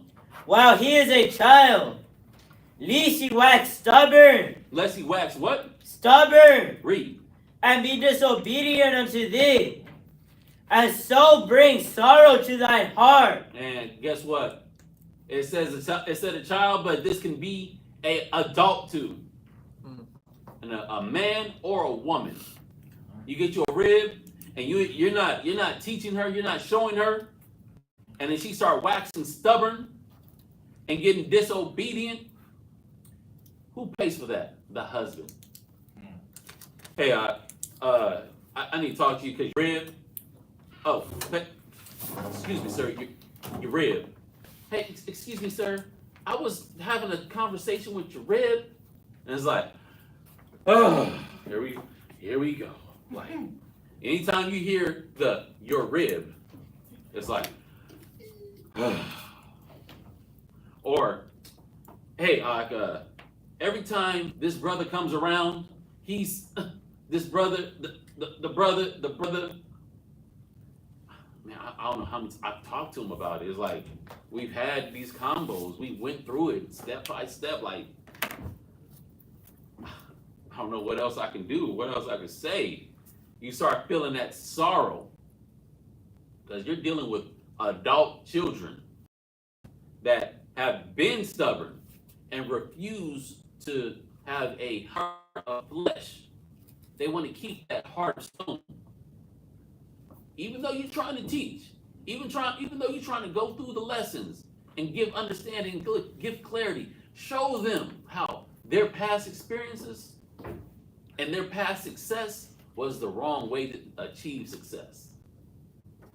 But they want to keep going at it. They want to keep doing things the way that they were brought up doing it, even though they're now learning the Bible. You bring sorrow on yourself. You bring sorrow on the ones that love you and that's trying to look out for you, aka your teachers, aka your husband, aka your wife, aka a parent to the child. Give me Deuteronomy chapter 21 and verse 18. Con. Deuteronomy chapter 21 verse 18. If a man have a stubborn and rebellious son, Go ahead. which will not obey the voice of his father or the voice of his mother, and that when they have chastened him will not hearken unto them, then shall his father and his mother lay hold on him and bring him out unto the elders of his city and unto the gate of his place. And they shall say unto the elders of his city, this our son is stubborn and rebellious. He will not obey our voice. He is a glutton and a drunkard. And all the men of his city shall stone him with stones, that he die. That he what? That he die. Read on. So shalt thou put evil away from among you, and all Israel shall hear and fear. Look, we're not killing nobody. Wow. We're not bringing brothers out and stoning them because they don't follow counsel. We're not bringing sisters out and stoning her because she's not following counsel or obeying the voice of her husband or obeying the voice of the council and continue to make the same mistakes over and over. We're not bringing people out and killing and stoning them for making the same mistakes over and over. We haven't stoned anyone for being stubborn. The Most High does it. The Most High is gonna throw the stones at you. Yeah. He's gonna, all we do, we stand in the way of the stones. We say in the way of the stones to keep you from dying. But sis, if you wanna die, if you're so eager to run out in the street and get hit by a car, if you're so eager to like a small unknowing child to run out in the parking lot or into the middle of the street and play in traffic, you're so eager to get hit and smacked up by the Most High, we just got to pull back. You can only hold someone back for so long, or you got to let Yahweh deal with them. Give me 1 Corinthians chapter 5 verse 5. Come. 1 Corinthians chapter 5 verse 5. To deliver such an one as is Satan for the destruction of the flesh, that the spirit may be saved in the day of the Lord Jesus. And that's where we end up getting. We end up going to that point because a brother just don't want to listen as much, and many times as we try to course correct him, as many times as we try to, hey, this class, that class, this council, that council, we got to pull back. We're not handing someone over to Satan. All we do is step back. Instead of standing in the way and blocking the stones, we just step back. But we are, though. We're handing them over to themselves. Right. Right? We're handing them over to their own devices. And if they're not using the wisdom of the Most High, then if you're not guided by the Most High, then what wisdom are you guided by? So it's simple. It's simple. You are being handed over to the devil in you. Whatever. Remember, it says the Most High is not mocked. A man will reap what he sows. Right? So, in a way, you're being handed over. We are handing you over. We're just letting you do it. We're letting your own wisdom guide you, and that's watch. Go to damn, where is it? I'm gonna throw it off a little bit.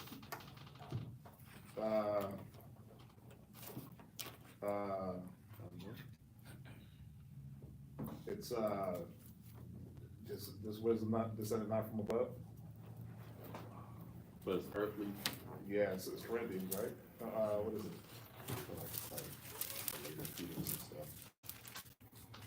Whoa.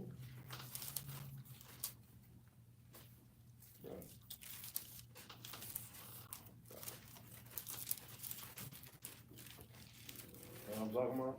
I know what you're talking about. Come. What?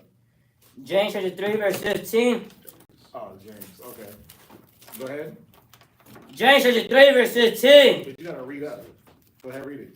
Read what does it say? This wisdom descended. No, you gotta read up. You gotta read up. So, 13. Verse 13. Uh-huh. Who is a wise man and endued with knowledge among you? Right, go ahead. Let him shoot out of a good conversation. What is he gonna show his wisdom through? Let him shoot out of a good conversation Go on. his works with meekness of wisdom. Go ahead. But if ye have bitter envying Right. and strife in your hearts, Go on. glory not and lie not against the truth. Right. Don't blame the truth. Or say the truth made you this way. Go ahead. This wisdom descended not, but is earthly, It's what? earthly, What else? sensual, What else? devilish, It's what? devilish. Right, it's satanic, it's devilish. So if this wisdom is in you, earthly says it's sensual and devilish, you are the devil. Because you're using his devices. So when we step back and give one over to Satan, we giving you over to you, your own wisdom. Right, go ahead. For where envying and strife is, there is confusion and every evil work. Yeah, so we let the evil work that's in you manifest in you. Can I get one more? Go to Wisdom of Solomon. My bad. Wisdom of Solomon. Oh, you done? Oh, okay. 2 more precepts. Right. Wisdom of Solomon 4. On. 4 and verse 20. Okay. Look at Wisdom of Solomon, chapter 4 and verse 20. And then what happens is this, read. And when they cast up the accounts of their sins, they shall come with fear. They shall what? Come with fear. This, it always happens. We back up, you start to count up your sins, and then the Most High is checking me, and then all of a sudden you come with fear and you want to be humble. Go ahead. And their own iniquities. Your what? Their own iniquities. Come on. Shall convince them to their face. Yeah, that's why we have to step back and separate. So that your own iniquities can convince you of the things that you should be doing. Right? Because now it's not someone standing in the gap or someone pleading or mediating. Now it's up to you to deal with the Most High and those spirits. But your own iniquities is going to be the thing that convinces you. It's no longer going to be what brothers was telling you, the sisterhood, right? The sister's keeper on the line chat. Rose chat in Houston was keeping me. Nah, ain't no be no excuses. You can't blame nobody. And now you get a chance to examine your own self. Yeah. Mm-hmm. Damn. Read. Is that it? That's it for class. Thank y'all for joining us. Look like we kept a strong 22 viewers. Oh, it dropped to 16. Everybody signed off. Anyways, the water for joining us. Hope you learned something and we gathered some information to decide whether it's now or to apply in the future. This understanding. And with that, we are going to say shalom. Shalom.